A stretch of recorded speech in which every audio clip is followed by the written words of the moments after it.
Assalamu alaikum, this is Iman Asif from anesthesia department. Today I am going to talk about apoptosis, which is a fancy word for programmed cell death. Apoptosis is basically how our body tells certain cells to self-destruct when they are no longer needed or they might be harmful. जैसे अगर कोई cell damage हो गया तो या proper function नहीं कर रहा तो बॉडी उसको एलिमिनेट कर देती है. Unlike necrosis, which is a messier type of cell death that causes inflammation. Now, why do we even need apoptosis? Well, without it, we would have extra useless or even dangerous cells hanging around. For example, during development, जब बच्चा मतलब कि वोम में होता है तो उसकी fingers जो आपस में सेपरेट नहीं होती, तो एपोप्टोसिस की हेल्प से जो दरमियान का टिश्यू होता है वो हट जाता है और फिंगर्स जो है वो सेपरेट हो जाती हैं. Secondly, it also keeps our immune system in check and stops cells with DNA damage from turning into cancer. Now, what happens during apoptosis? During apoptosis, the cell shrinks, the DNA breaks down safely, it forms small apoptotic bodies, and finally, phagocytes that are also called cleaner cells come active and remove the pieces. यानी ये एक smooth exit होता है, no inflammation, no leakage, no pain. It's like the body is cleaning up the mess without disturbing anything else. Unlike necrosis, जिसमें cell burst कर जाता है और उसके कंपोनेंट्स जो हैं वो सराउंडिंग में फैल जाते हैं और इन्फ्लेमेशन होती है. Let's talk about pathways of apoptosis. First one is intrinsic pathway. It is also known as mitochondrial pathway because it regulates the programmed cell death within the cell. It is triggered by internal stress signals such as DNA damage, oxidative stress, or loss of growth factors. Main function जो होता है intrinsic pathway का ये होता है कि वो make sure करता है कि sales undergo apoptosis, maintaining tissue homeostasis and preventing disease, ताकि एक सेल जो है वो सेफली बॉडी से रिमूव हो जाए ताकि फर्दर डैमेज ना करे. The next one is extrinsic pathway. इसमें सेल को बाहर से the next one is extrinsic pathway.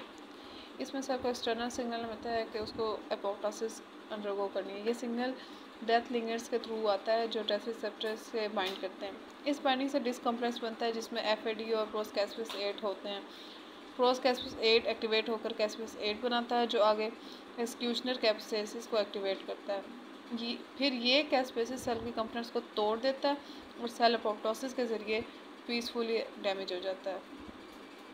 दोनों पाथवेज का काम एक ही होता है कि पीसफुली जो है आराम से डैमेज के बगैर, डिजीज़ काज किए बगैर बॉडी से डैमेज सेल को रिमूव करना. मैंने पिछली स्लाइड में डिस्कस किया था caspases. So now let's see what are caspases actually. Caspases है enzyme that carry out apoptosis. ये एंजाइम सेल के अंदर का सिस्टम ब्रेक डाउन कर देते हैं. Initiator caspases get activated first, then executioner caspases break down the proteins, DNA and organelles. ये mostly inactive form में होते हैं प्रो कैसपेसिस लाइक, और जब ज़रूरत होती है तो एक्टिवेट होकर एपोप्टोसिस स्टार्ट कर देते हैं. There are 2 main types of caspases. ये मोस्टली इनएक्टिव फॉर्म में प्रेजेंट होते हैं प्रो कैसपेसिस के फॉर्म में फॉर एग्जांपल, एंड जब ज़रूरत होती है तो एक्टिवेट होकर एपोप्टोसिस स्टार्ट करते हैं. Basically there are 2 main types of caspases. Initiator caspases जो एपोप्टोसिस स्टार्ट करते हैं, और नंबर 2 एक्सक्यूशनल कैसपेसिस. ये सेल के अंदर के पार्ट्स को तोड़कर डेथ कंप्लीट कर देते हैं. अगर ओवरऑल देखा जाए तो caspases are the main enzyme that control and carry out cell death during apoptosis. Now the main difference between apoptosis and necrosis. वैसे तो ये सारा टेबल सामने है, वैसे हम मेन डिस्कस कर लेते हैं जिसमें सबसे पहला आ जाता है जो मेन टाइप ऑफ डेथ कैसी होती है. एपोप्टोसिस में प्रोग्राम्ड होती हैं और नेक्रोसिस में अनप्रोग्राम्ड होती है. और कॉज जो होता है एपोप्टोसिस मेनली जो है सिग्नल से होता है, और necrosis in direct injury, infection, toxin और ट्रॉमा वगैरह से होता है. एनर्जी ATP के फॉर्म में एपोप्टोसिस में रिक्वायर होती है और नेक्रोसिस में पैसिव प्रोसेस होता है. इसमें ATP का कोई अमल दखल नहीं है. इन्फ्लेमेशन एपोप्टोसिस में तो ऑब्वियसली नहीं होती और नेक्रोसिस में होती है. सेल एपोप्टोसिस में सेल श्रिंक कर जाता है और न्यूक्लियस जो है वो टूट जाता है.